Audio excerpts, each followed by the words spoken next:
So, welcome to the March 1st, 2022 seniors event that we're having tonight. And I am honored and privileged in two different ways, but my cousin, Matt Franchina, is the one that's presenting tonight.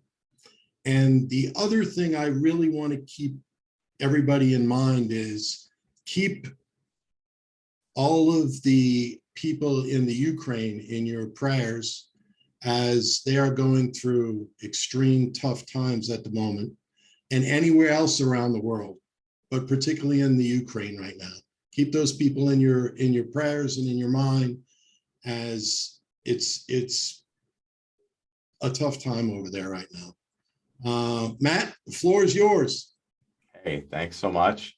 Appreciate it, Donald. It's an honor of mine too. And I feel so fortunate that you reached out to me. And I'm really looking forward to be able to share some of what I've built in here over the years. We'll dive into what is behind me and this little road trip here in a second. Let me just give you some context to myself. I've spent the last 13 years working with seniors, day in, day out, 10 or 20 people a week, having conversations.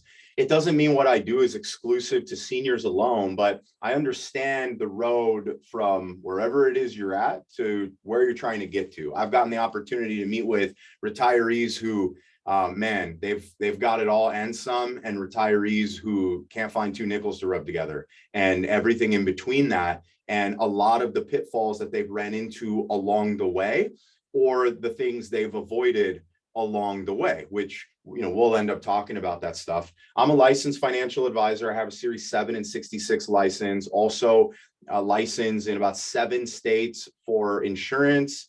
I'm the co-founder and owner of Policy Engineer, which you'll learn a little bit about as we go through here, but Policy Engineer is a full service insurance brokerage firm serving people in health, life, disability, long-term care planning, and retirement planning.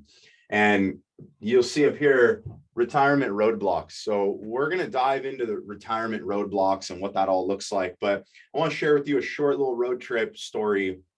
And I've got a couple of them built in here. The first one dates back when I was a young kid. My brother and I grew up in Orange County, California, and we're just driving one day with my mom, the back seat. It was a pretty common thing on a weekend when my dad was at the car lot doing his best to pay for us to live in the good zip code on the good side of town, but not in the big house. We were a middle-class family working hard to just, make it essentially. And my mom would grab my brother and I and take us to go grab a sweet treat. And we'd often take the long road through these neighborhoods, the hilly neighborhoods in Laguna Beach with the big multi-million-dollar homes and all the Mercedes and Bentleys in the driveways. And we basically were driving so my mom could window shop what she thought was financial freedom, right? Us looking at what others had and wondering, what would it be like to live like that one day? And one day on one of these road trips, my mom turned back and looked at my brother and I, and she said, "Boys, if there's anyone who can make a life like this, it's you guys." And fast forward 15 years later, I'm in those same homes on those beach cities, helping people with their financial services. And I learned one thing for sure. The window shopping my mom was doing, looking for financial freedom and getting an eye at that, we were so mistaken. We were judging financial freedom based on the things people had, not their ability to keep it.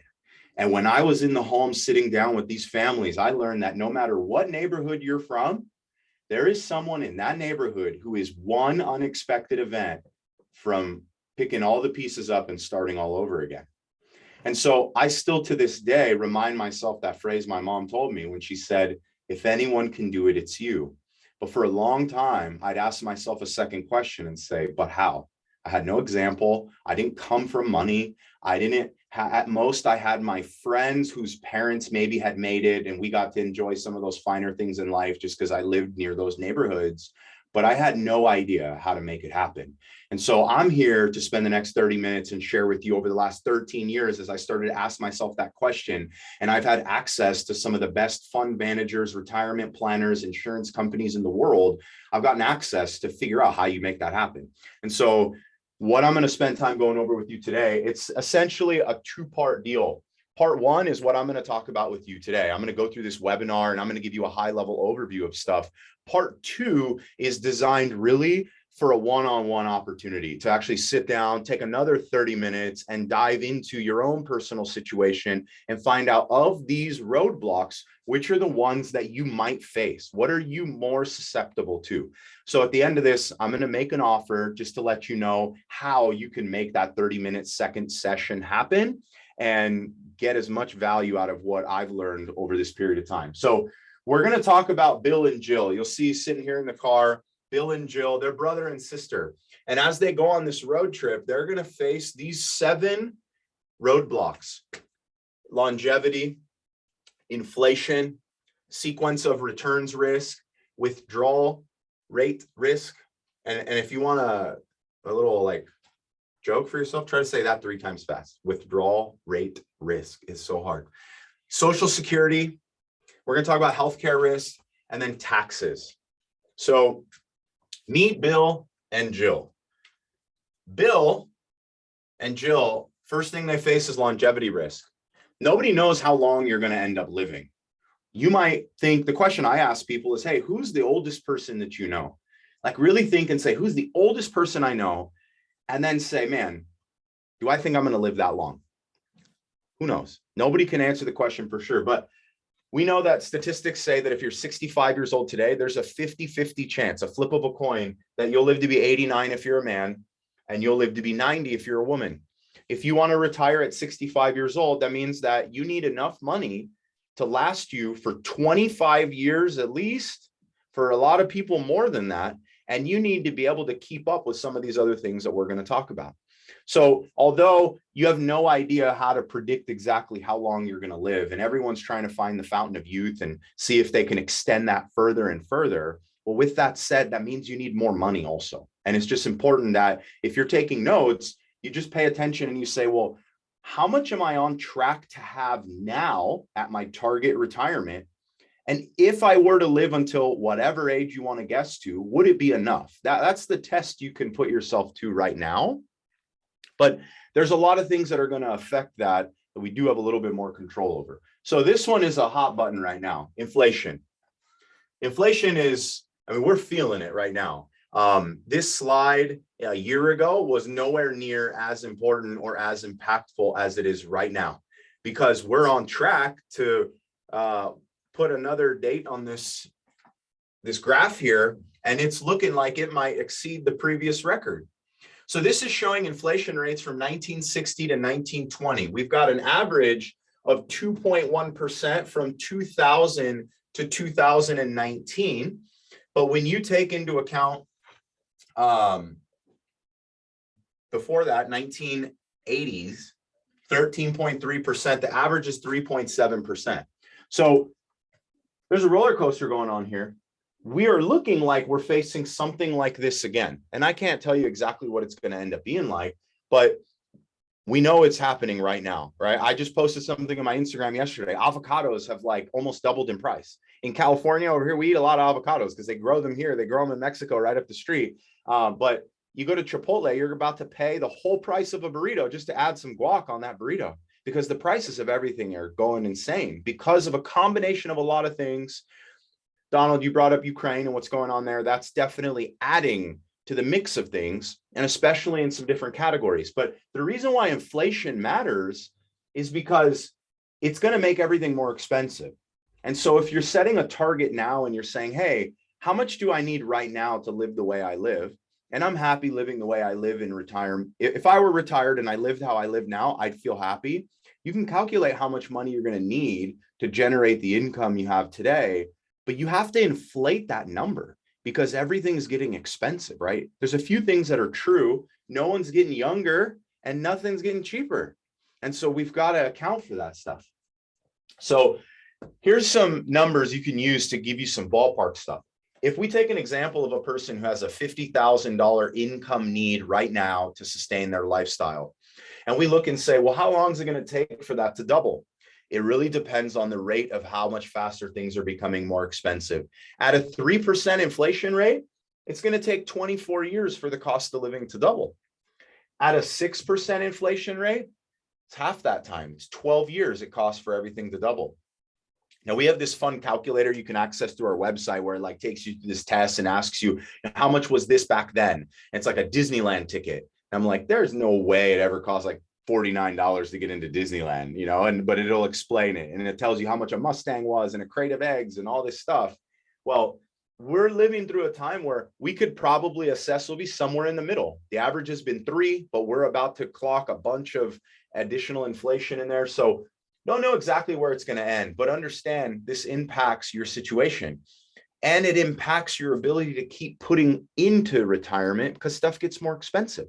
And if you've been at your limit on how much you can put away for retirement, then you might be tested whether you can keep putting that much away. There are a lot of people who are going to have to start to contribute less in their 401k or their SEP IRA or Roth or life insurance or whatever vehicle they're using, because they're literally looking and saying, I got to figure out how I'm going to afford my lifestyle today. So I've got to adjust what I'm putting away for later. All right, so we keep plugging along. If you've ever been on a road trip, you know that if it's of any length, you're going to get stuck behind a train track.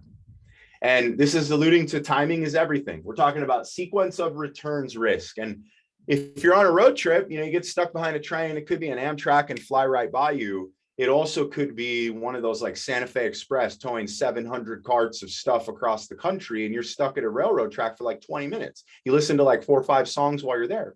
Well, timing was everything. Some stuff that happened to you an hour ago is what made you get to here at this exact time. Had you been there 5 minutes earlier, you might have missed the train and been on your merry way. So the idea behind sequence of returns risk is its ability to delay when you arrive at retirement. So here's why. Okay, let's look at Bill and Jill again. Bill retires in 1996 with $1 million in assets. 3 years later, his sister Jill retires in 1999, also with $1 million in retirement assets. They invest this money following a broad index like the S&P 500 or the Dow Jones, and they're withdrawing 4% per year, so $40,000, and then they're going to increase it by 3% per year every year all the way through retirement for inflation. But it doesn't work out the same. Jill has $1,963,556 less than Bill when we fast forward about 20 years later. So his totals are 1.3 million, and that's how much he's withdrawn, and his account has 2.1 million in it. She retired 3 years later, did the same thing as him. Her totals withdrawals are 1.1 million, and she's got 148 grand left.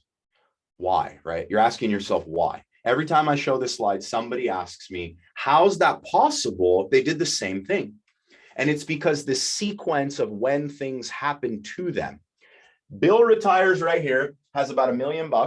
He's drawing out $40,000 a year, but the stock market is earning more than what he's taking out. So his account is still growing and building while he's taking money and increasing his income.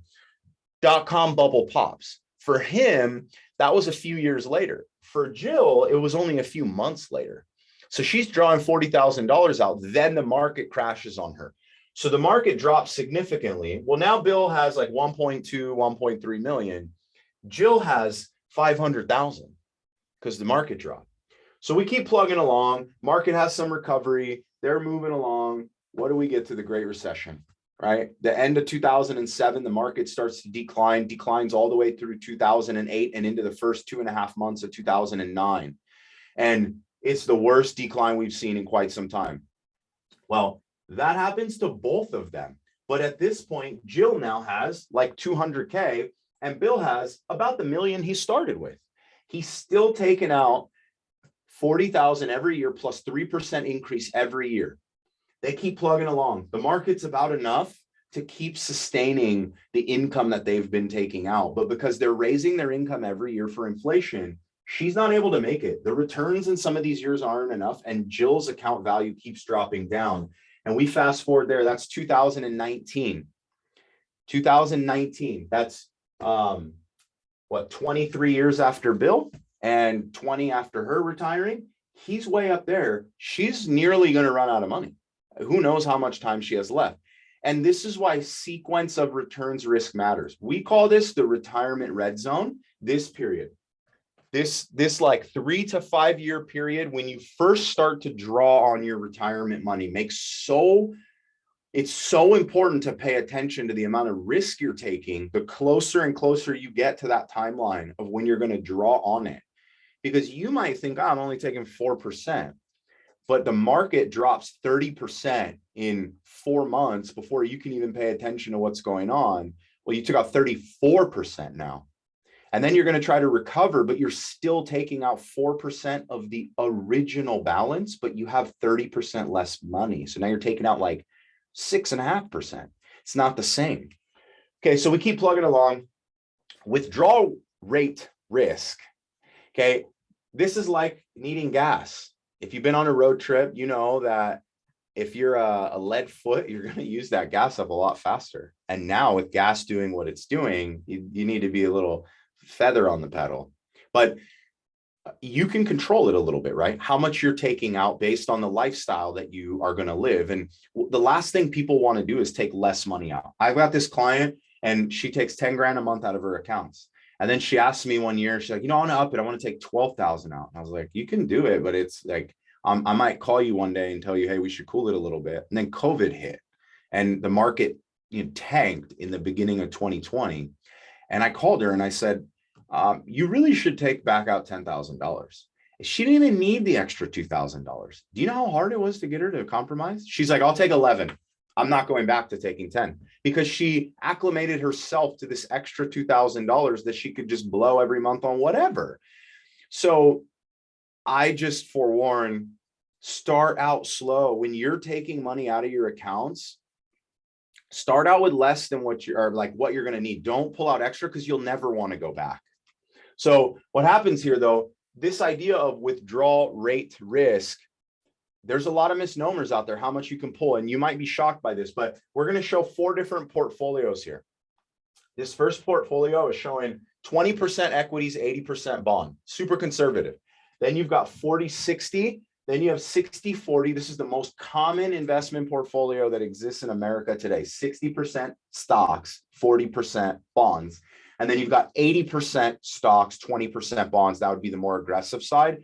And then if you're in that other category, you're full blown all equities. Hopefully you're not right near retirement. But I'm going to focus in on this one, most common one out there. And so you may have heard of this before, the 4% rule. Just like show of hands or drop it in the chat. You could say 4% if you've ever heard of it before. But the 4% rule is essentially a study that was done using Monte Carlo analysis. Monte Carlo analysis is 1,000 stock market scenarios projecting outward and just saying like, how could it possibly go?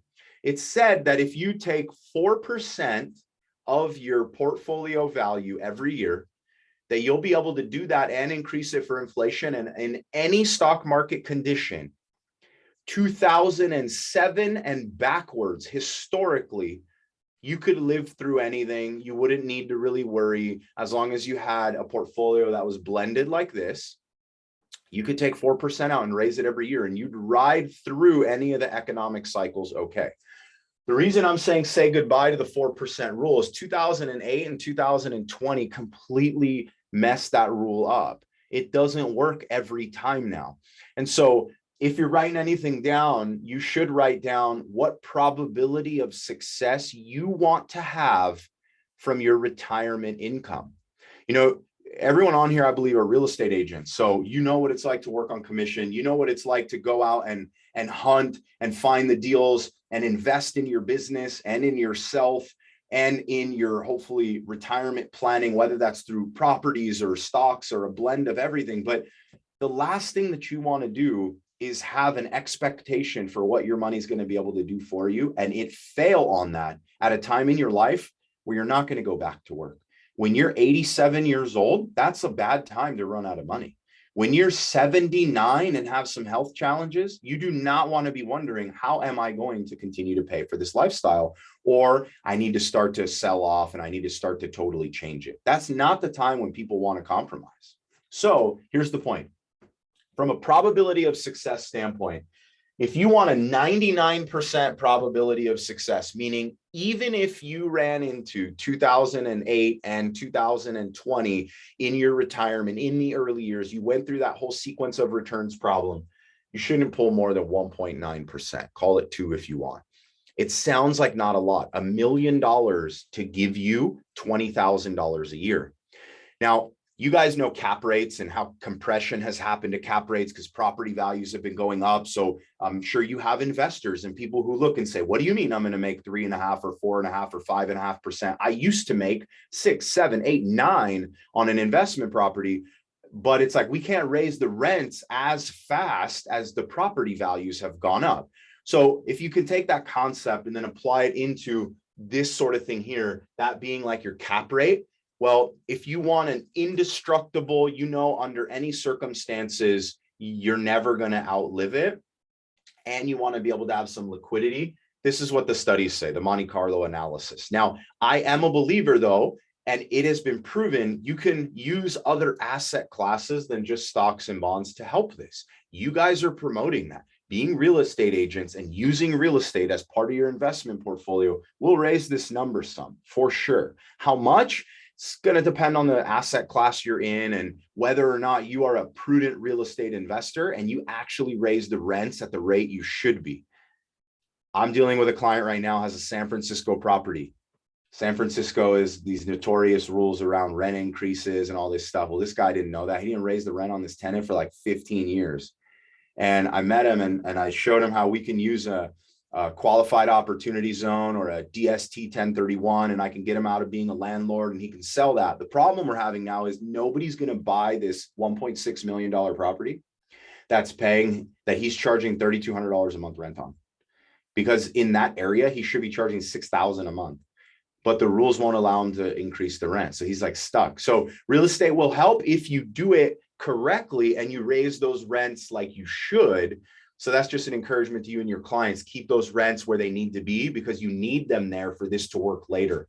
But anyway, this other orange one here, it's saying 3.2 is like that new 4% rule, an 80% probability that you don't have to change anything about your retirement lifestyle once you start if you take 3.2% out of here. Now, I show people how to be able to take 4, 5, or 6% out of here by not just using equities and bonds. You can't just pick the plain vanilla and do that.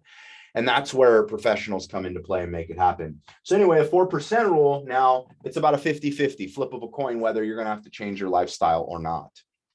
So it's just looking here kind of like a gas tank, right? If you want to have an income of $40,000 a year and you're going to leave it all in like a 401k or something like that, you shouldn't be taking out more than about 2% from there. Okay, so the area that I find people know the least about because they don't pay attention to it until the time that it comes. Also, the area where self-employed people, like most of us on this call, are going to have the greatest amount of risk or have Social Security be the least amount of income for them. So, how many of you have thought of Social Security as being part of your retirement? The closer you are to the age of being qualified for it, probably the more likely you've considered it as part of the retirement plan. Well, here's what we need to consider.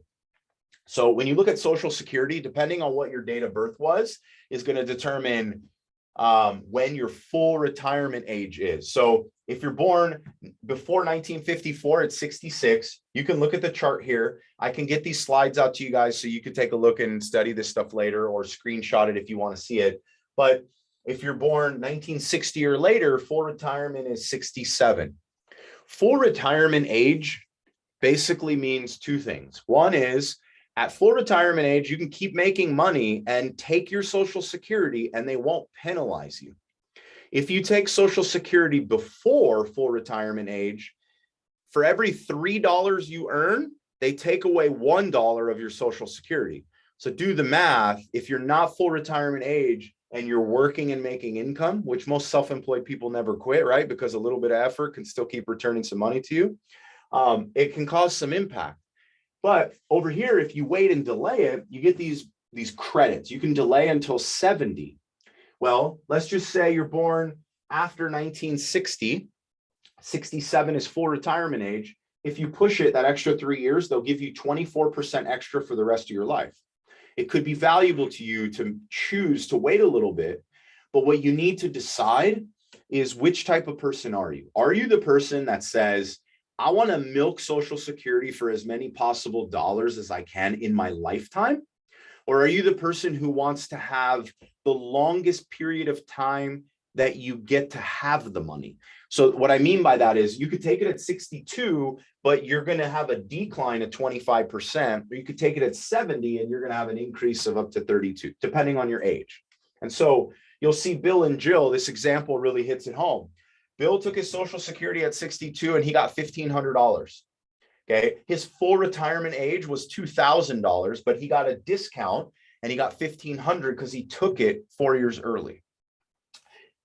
He ended up by age 90 getting $504,000 in total money to him, right?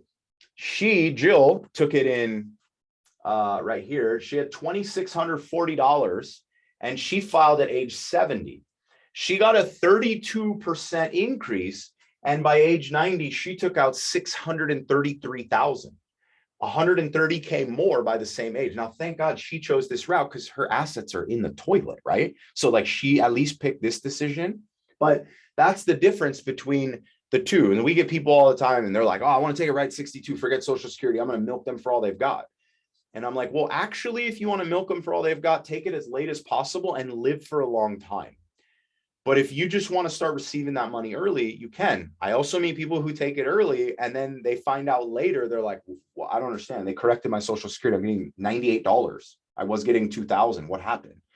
And I'm like, you're in business. You're making money. You got deducted $1 for every 3 you made. You make too much money. You shouldn't have tried to cash into it. So you should understand these things and strategize for it. But something specific to this group that I don't talk about all the time, self-employed people end up, I don't know, screwing yourself is the right word, because I don't really plan on relying on Social Security, but you screw yourself because you think it's going to be there. You have a friend, your friend is going to get $3,000 or $4,000 or $5,000 from Social Security. And you go, oh, we're like the same age. We both make pretty good money. I'm probably going to get that too. You don't realize that you write off the world. So even though you made 300,000 last year, you reported 47. And that's what they're going to use to determine how much Social Security you get, because you pay into Social Security based on your adjusted gross income.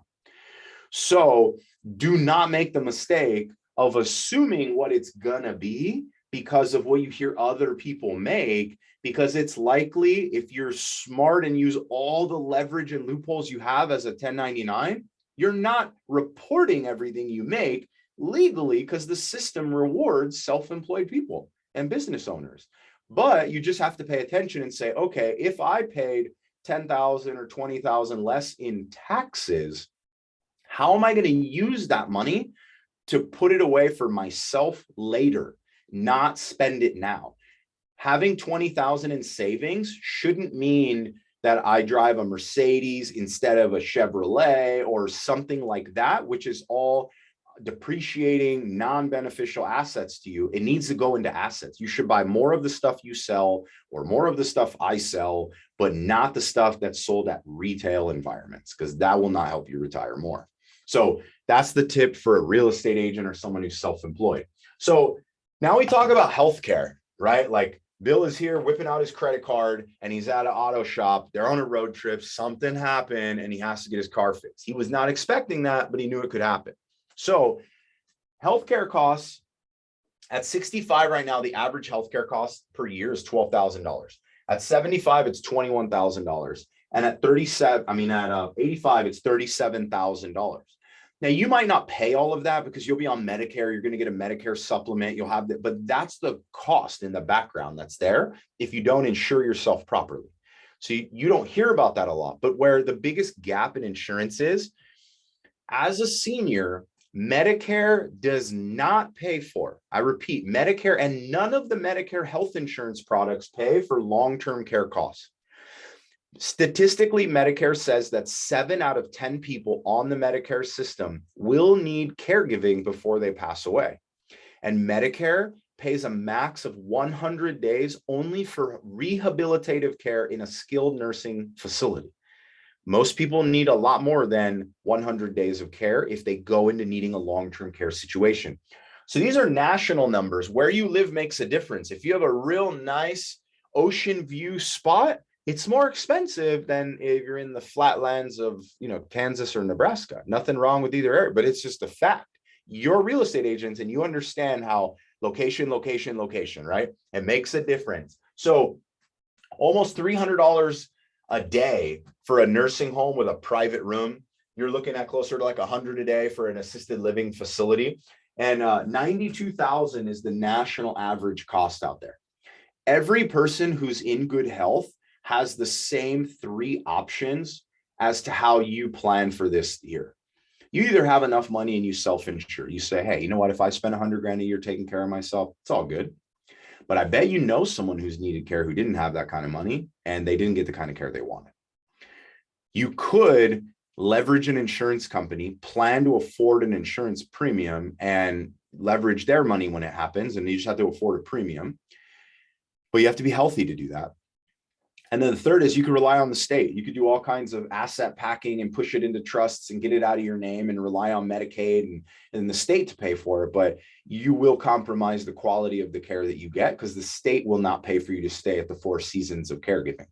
It's going to be more like the Motel 6 of caregiving. So it's how do you want to figure this out? None of us are immune to the possibility of needing care, but none of us want to talk about it either. It's like the most uncomfortable conversation. It's the most challenging insurance that we sell ever because we're talking about when a person loses independence. And we're talking about most people making this decision only when one of two things happen. Either it's too late, they're getting sick and they're like, oh my God, what am I going to do? Or their spouse or closest family members going through it. And they're only looking into it because they're dealing with the repercussions now from someone else. I urge you, pay attention to it since it's one of the 7 highest risks to shorten how your money is going to work out for you in retirement. It's the number one reason for senior related bankruptcy. It's the number one reason that seniors have to sell and downsize and get out of their homes and put reverse mortgages on them and do things of that nature, right? Because they reverse mortgage being pay for care in home or selling their house so they can go live in some assisted living facility. So I just urge pay attention to it now because it's way less expensive, easier, and more likely to plan for the younger you are. So now he talks about taxation. Pay now or pay later. This is the thing that a lot of people get wrong and they don't even know it. They think they're being this really prudent retirement planning person and they think they're getting a one-up on the government. And in the end, it's just like not. And so this is what I'm getting at. So here's the historical marginal tax rates. I know, well, I don't know if you're like me, I feel sometimes like, dang, man, Uncle Sam wants a lot of my money. But I realize when I look at this thing that right here is where we're at. Here was at one point in time, like in 1949, the tax rate was crazy. The highest tax rate was at 90%, 89%.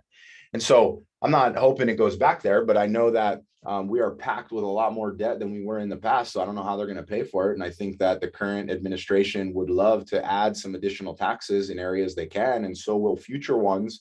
So the idea of pay now or pay later is alluding to, do you put money in things that allow you to get the write-offs now, like IRAs or SEP IRAs, which if you don't have a SEP IRA, you're self-employed. So you can have a self-employed pension plan as long as you have 1099 income. But all these kinds of retirement accounts, are you using those or are you just paying the taxes and then investing it after? There's 2 versions of how to do this. So here's the whole deal. A lot of people put money in tax deferred accounts, 401ks, IRAs, different kinds of annuities, so that they can write off of their income now and have a reduced tax liability now, saying, oh, well, later on in my life, I'll pay less taxes, I'll be retired. Well, there are 2 things you must pay attention to. One is, will taxes be lower or higher or the same in the future? Nobody really knows. There's a lot of evidence that says they might be higher. Maybe it'll be the same. I don't have a strong feeling they're going to be less. So then how do you pay less? You got to be in a lower income bracket.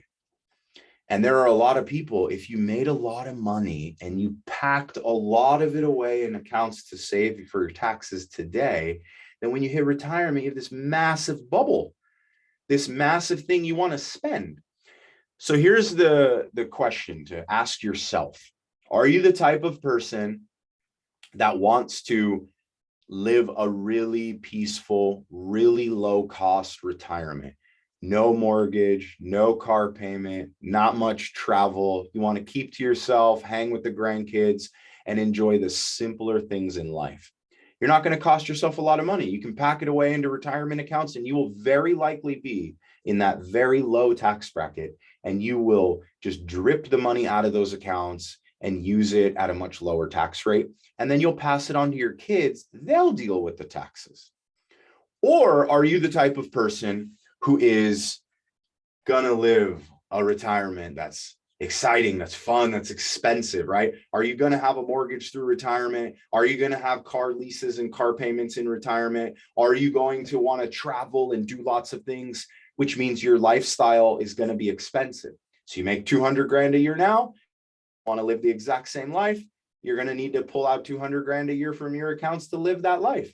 Well, if you make 200 grand a year and you're not in business anymore, you're going to be in a high tax bracket. You will not have saved yourself any money. It may have been better to pay the taxes and use tax-free options like a Roth IRA, a life insurance, municipal bonds, things of that nature. Now, I'm not saying which of these are right or wrong. They're different strokes for different folks, but it may have made sense for you to pay the taxes, pack these things, because these type of accounts make tax-free income, tax-free to you. You all know about stepped up cost basis. You know, when property passes on, all the capital gains taxes, they disappear. Those capital gains taxes are not gone for you, but for your heirs. These don't get a stepped up cost basis. They'll deal with those taxes. These don't have to worry about it because not only are they tax-free for you or for you and them, and then you've got taxable accounts where you actually are just paying taxes along the way. You invest in stocks, mutual funds, CDs, different types of things like that. And every year as those gains are reporting, you just pay those taxes as you go along. Most people, a combination of all of these ends up making the most sense. So I just urge you, don't pack it all into those accounts now to get all the write-offs now, just for that sole purpose. As a business owner, you have so many other ways that you can generate tax write-offs for yourself. You can, hey, Donald, maybe you'll start charging for these things and then you'll just write that off. I don't know. Just kidding. But so here's some of the points as I wrap up here. So we talked about the 7 roadblocks. First thing I want to say, don't go at it alone. It is way more challenging to go at it alone. Think of the for sale by owner people, right? Like you talk to them and you're like, listen, just work with me. I know you don't want to pay 5%, but you're also going to lose all your hair trying to do this by yourself. So let's work together. Let's make this happen, make it faster, smoother, and more profitable for you, because you'll probably get more than 5% less if you sell yourself than if I do it for you. Same thing with this kind of stuff. If this isn't your forte, if it's not what you love doing, and remember, you don't have access to the same inventory as some of the professionals in the industry have. We're going to have it at our fingertips and can share it with you. Next thing is you need to create a strategy. If you're good at that, then you can do it on your own. You want to do it through us, we have a way you could do it solo, self-directed through our website. And you can work directly with someone like myself, one-on-one, help you through it. But I just create a strategy, because if you don't have a strategy, you'll do it on emotion, and emotions don't win when you're in the middle of making these decisions. Having a strategy that you can stick to the strategy, even when it's hard, you say, no, I know this is what I came here to do. I'm going to do it anyways. Your results will be better. Understand asset allocation and tax allocation. I touched on those things. Asset allocation is what categories are you going to invest your money into? And then tax allocation is whether you're paying the taxes now or you're going to pay them later. And then lastly, keep a long-term perspective. A lot of people make bad decisions when they're planning for retirement because they can't see past like what's they're able to look at right now. But if you think about being on a road trip, how much of your total trip can you actually see? I mean, on a real flat road, the horizon at most, you need to have a long-term approach and recognize like, it's okay.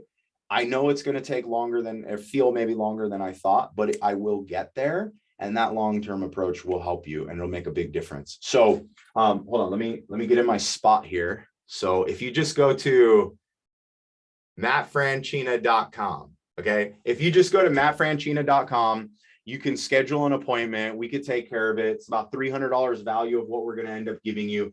30-minute coaching session. We'll extend it and go longer. Retirement Roadblocks guide. There's a guide. It's everything I talked about in greater depth. It's a booklet that we'll send out to you, or you can get a downloaded copy and you can start to read through this and note take and really start to like journal for yourself. A risk assessment. We'll go through your existing portfolio and we will tell you on a score of 1 to 100, 1 being absolutely no risk, pretty much you're in the bank, no like investment risk.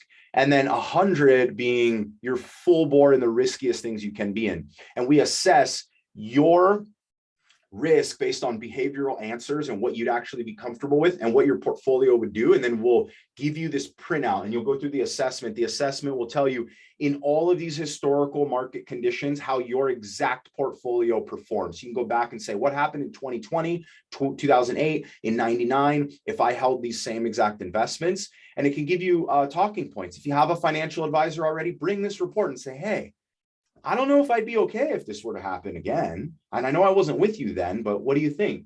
And then lastly, stable table is a process we go through. If you think of your family and everything you do living on a table with 4 legs, those 4 legs are the most common risks that could be insured. So we go through and make sure whatever insurance you own is adequate in those 4 areas. And if it's not, we'll give you an idea of what you should have to have a stable table. So you're never caught working to pick up the pieces and start all over again. You know, retirement planning is kind of like being on a road trip. And what our goal to do is make a road trip the easiest way possible. And if you've been around at least as long as me, I didn't use them very much, but everybody knows what a Thomas guide is, right? So when I was a kid, my first car was a Volkswagen bus. I wish every time I see one, I still had it. 1970 VW bus. And I had a Thomas guide in there.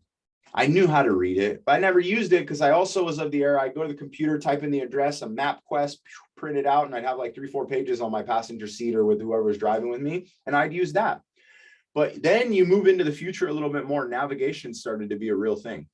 Now when I drive around, I use Waze. I swear by it. And I used to drive over 3,000 miles a month. I know you guys are road warriors and you got to go and show homes and do all this stuff. After the pandemic, I'm a Zoom warrior now. Like almost all my meetings are like this, but I drove home to home every day, week after week, 3,000 miles a month for 11 and a half years. I use a navigation system because what it allowed me to do was give me a warning when something was happening ahead of me and reroute me before I even got there. I stopped hitting roadblocks and traffic. I stopped being late and having to make up lame excuses to clients because I wasn't going to make it on time, because the technology was able to just reroute me. If we have the opportunity to work together, that's how we help people. We act as their navigation. We know the signs of when things are coming, and we're not perfect. We get things wrong too, but you can focus on what you're good at. We can focus on what we're good at. We work together as a team, and we're essentially telling you, make a right turn, make a left turn, avoid this, go this way. So I thank you guys so much for the opportunity. And I wish upon every person here that you get the opportunity to go from now to whenever retirement comes and know that you lay your head at night and not wonder how you're going to get there or when you're going to get there, because you have a strategy and a plan in place. So Donald, I appreciate it, man. I left a little bit of time for Q&A. So anybody has any questions, please feel free. I can go back into any of the slides you want, or we can chat about this, but very much appreciate everyone's time. Yeah. Okay, folks, open up your mics if you have any questions for Matt. Come on, don't be shy.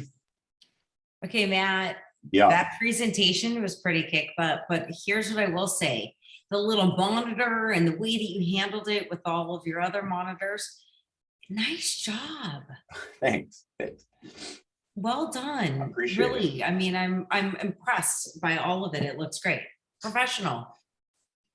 Thank you. I really appreciate it. And if from like a business to business person, if you have questions on like how I've built the studio out, like you were asking, Heather, or things of that nature, I've spent like the last probably 9 months going through Grant Cardone courses and Advance Your Reach stages programs and stage agencies. And I've been really working on the presence of stuff. So I'll share whatever stuff I know and how to help It's interesting that you mentioned the word Grant Cardone, because most of us in the real estate world know him on a real estate side.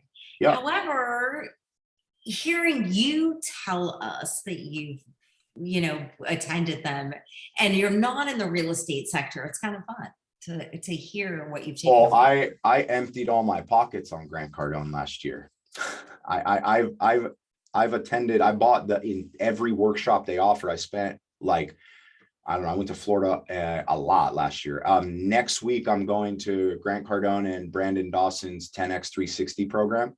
So we'll be like fully unpackaging our business and talking about how to scale from like low 7 figures to hopefully 8-figure business and working with them. But, one thing I do want to throw out there, if there are any questions, like go ahead and shoot, no problem. But one question I get from people a lot is like, all right, cool. Well, it sounds great, but like, how do you make money? How much is it going to cost me? That type of stuff. So I want you to know on the insurance end of things, we get paid by the insurance companies. There's actually zero cost to anyone that we work with to help them with anything related to insurance at all. And when it comes to financial planning, we'll either help build a plan that you go and execute on your own. So depending on the caliber, size, how long it's going to take, that plan is a one-time cost, or we actually do like the navigation thing where we're managing those assets for you. And we often manage at a 1% fee is kind of the start. I'll share with you here, Donald is family with me. And through that, you all are going to borrow that trust and get that extension. So if anybody in here were to work with us, then we would take from 1% to 85 basis points and take a 15% discount on anyone that wants to work with us at any point. Thank you for Yeah. clarifying all that. That's great. I appreciate it. No worries. So Matt, Anybody, please ask questions. So Matt, We haven't heard you. let's talk about average age to retire, right? So you were talking earlier, it's now a sliding scale of somewhere up to 67 years old, right? So Yeah. I fall into the 66 and 10 months category. Right. Because I was born in 59. But the thought process, right? I turned 62 last year. So the thought process was, do I start taking Social Security early? Or do I wait till I'm 66 and 10 months? Or do I wait till 70 years old? Yeah. And as you mentioned, earlier, my step process through this was, I'm still working, I'm still making money. Why would I take my money at 62? I'll wait until 66 and 10 months and worry about it then, and then try to figure out, do I really want to take it then, or do I wait till 70 and take the 32%? Well, mine is like 24%. Yeah. Well, so where do you see the average of what people are doing today? So it's a loaded question, first off, right? A lot of that is going to have to do with how much money you're making, right? If you're under the threshold that's going to cause you to get all these penalties and stuff like that, then really the number one factor is going to be longevity. Like when you think about it and you say, okay, I'm going to collect until I'm 95 years old, I believe that to be true, versus someone who says, if I lived to be 82, I'd be 10 years older than the oldest person in my entire family. Like, I don't think I'm going to go to 95. How many years we have, because there's no beneficiary factor or a death benefit with Social Security. So if you start taking it and 12 months after you pass away, it's gone. I mean, it's part of the system. So you have to live long enough to extract the money out of the Social Security system.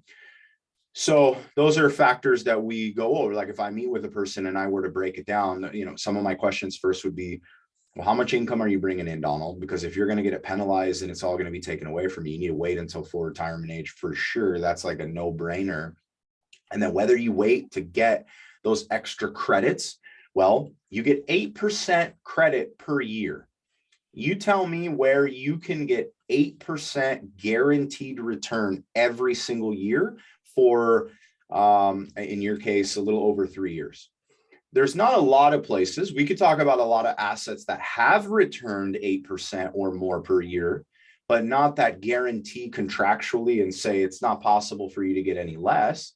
So when you look at that and say, well, maybe I should, even if I do want to take retirement income, maybe I should use some money from another asset that does not guarantee me 8% growth every year and let Social Security marinate. and get a little bigger and better and take it 3 years later. If you have the resources to do that, then that might be a way to go and say, well, okay, I'll let it marinate. But if you don't have those resources, right, and you know, like I want to cash in those chips, then we just need to look and see how's it going to project out over time, because Social Security increases for cost of living, but it doesn't match like the actual increases, because what everybody doesn't hear until you're living it, we just had the largest increase in Social Security in basically history, 40 years, right? But how many of you also know that Medicare had the largest price increase in the last 40 years? So almost the whole increase of Social Security was eaten up by the rise in Medicare costs. So like we have a client, they made, let's just say they made $50 more a month, but their Medicare went up by 40. So they netted 10 extra dollars a month. It's nothing. So Social Security, you need to lock it in at the higher rate if you don't have other means to help fill the gap, because it was designed to cover 40% of the average person's income at retirement. That's the formula.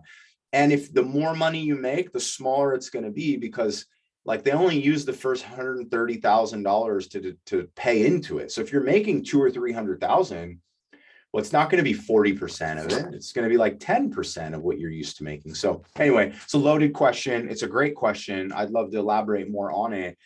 It's just real challenging it's like a personal question. So to give that final answer. Right. But I mean, on average, when are people collecting? Are they waiting till? No, most people collect right when they can collect without getting any sort of penalty. And I would say not because it's the best decision, it's because most people don't have the discipline to wait it out. They're like chomping at the bit to get this money that they feel is owed to them and that they've paid into for so long. But if you do the math, most people, it would benefit them to wait and take it later. Gotcha. To those who wait, win often, not always, but. What do you think? What do you think about these people who are doing this expat thing, right? Moving overseas, moving to another country to save on their cost of living and actually making their retirement stretch a little bit longer. Donald, with the way that things are working now, I'm ready to go rebuild the studio in Costa Rica and start doing it tomorrow. I mean, like the freedom, depending on the business you're in, is there. Obviously, moving to another country, you're going to have some things that you're going to give up for some of the other things that you're going to get. So if you got $1 million in America and you go to like Costa Rica or Panama or some of these real popular countries to do that, well, it's like retiring with $20 million in those countries. So you're going to live it up like a freaking king. Now, you may not have the exact same quality medical system. You're not going to have access to like some of the things that you may look at as the securities available here. They're not the same in those countries. So I would weigh that out. But I definitely know people that share time, like a lot of time between here and places like Mexico, Costa Rica, and they're retired. And, we visit with them one time a year in person, one time a year over phone or Zoom because they're out of the country. And so it's definitely a smart decision. The one thing I would say is it is way harder to go from the center of our country to the coast during retirement than it is to go from the coast to the middle, mostly because the wages were higher in areas where it costs more to live. So if you leave a high cost area to go to a low cost area in America, it's easier. We get people who come from, like Ohio or something. Nothing wrong with Ohio, but the home prices are nothing near California prices. So you could sell your price, like your house, for incredible price. You're like, oh man, I got $498,000 on my home. If you come to my neck of the woods, $498,000 is going to buy you a 1-bedroom condo with a view of alleyway or something. It just, that's the prices are, right? So the expat thing works really well for a lot of people. I would just do my homework to be prepared for like, what is it you're going to get into other than, your money going further. Yep. Any other questions, folks? We're at the top of the hour. Yeah, this is Dan, and this was a great presentation, and I really enjoyed the studio. part that you had, but I'm right in the middle. I'm right in the middle of my strategy. You're talking about the strategy. So I'm just curious, besides the last minute ditch effort on a reverse mortgage, do you see it as a option for helping as in a strategy, if you can use that as opposed to just like, because you're in trouble? So are you asking me, is a reverse mortgage a strategy outside of doing it in like an emergency situation? Right. Yeah. Could you see it, a reverse mortgage being part of an overall retirement strategy? For sure it can be. There's definitely some like caveats to using it as a plan. Like that person definitely needs to love that house and love where they live, because although you can unwind those things, it's not as easy as just listing your house and getting out of it, right? So if you know for sure that that's the house you're going to spend the rest of your days in, one of the number one ways that we'll use it is to plan for long-term care. Because, that slide that I went over where we talked about caregiving costs are insanely high. In my area, there's a lot of people who are property rich. They have a $1 million property, but they only got like 150, 200 grand in other assets. And so they can't access all this money. So by getting a reverse mortgage, we'll use that money to create long-term care planning. We'll put it into long-term care insurance-based products or investments that are secure and have long-term income strategies to help them pay for some of that planning ahead of time. And then also adding life insurance in there. So like if they do die, the life insurance will pay out tax-free. It'll wipe out the entire reverse mortgage and it'll let that home go back to whoever the heirs were without having to sell it or get a mortgage or do something of that nature. So it can be a strategy. I wouldn't look at it as like that first option, but with interest rates as low as they are now, if you can get a reverse mortgage on a fixed rate, you lock it in at like 4%, and then we can invest it and make 6 to 8. There is that arbitrage there where you can use that stuff, but I'm not going to walk around telling everybody they should get a reverse mortgage. I mean, it's definitely a individual case by case basis, but there is a strategy. And if you know all of the different risks involved with it and still want to pull the trigger, I would say anytime you can leverage an asset when it's not an emergency, oh my God, we're about to nosedive situation, it's probably better because you can do it without so much emotion. You can take the time you need. You can really strategize. When someone is about to crash and burn and they got to pull the parachute, they make emotional decisions that aren't that great. So although that's where they often get used, I'm not a fan of that being the timing. Right. Yeah. If you have time to put it into play and it can be part of the total strategy. Yeah. I know we're kind of out of time. I'm just also kind of trying to figure out on the LURP, if I'm going to be 65 this year. Is that too late for a LURP, or what's your perspective on that? So whether it's too late or not, no, it's just, I would say like a one-on-one to just like break down and look at your whole situation and then figure it out. But no, I don't think it's too late. A lot of times, the earlier you take care of something, the easier it is going to be, the more options you're going to have available. Right. So, okay. You guys, again, one more time, just want to tell you, if you want to connect, I'm not a high pressure dude. If you go to my name, mattfranchina.com, I put it in the chat. It'll just take you to a spot to book an appointment. It's not going to try to sell you anything. It's just my calendar, and you can book out when you want to chat more. And we'll give you all the stuff that's listed here at no cost to you within like the end of that meeting.